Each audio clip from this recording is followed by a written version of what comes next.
So there we go. That's how I make my repair. I use 490s.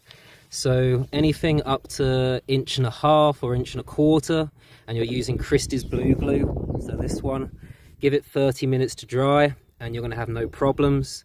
Anything over 1.5, so if you're going to go to 2 inch or 2.5, then if you are going to do a horseshoe, then you've got to leave it at least 12 to 24 hours to dry.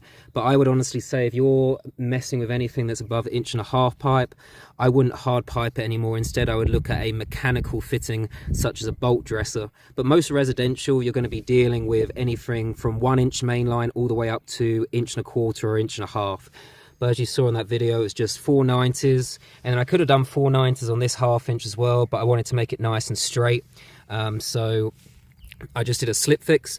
And if you're thinking, yes, this looks funky, is this going to have any effect on the pressure? The answer is no. Well, actually, the answer is yes. Anything that you do to a system is going to affect the pressure.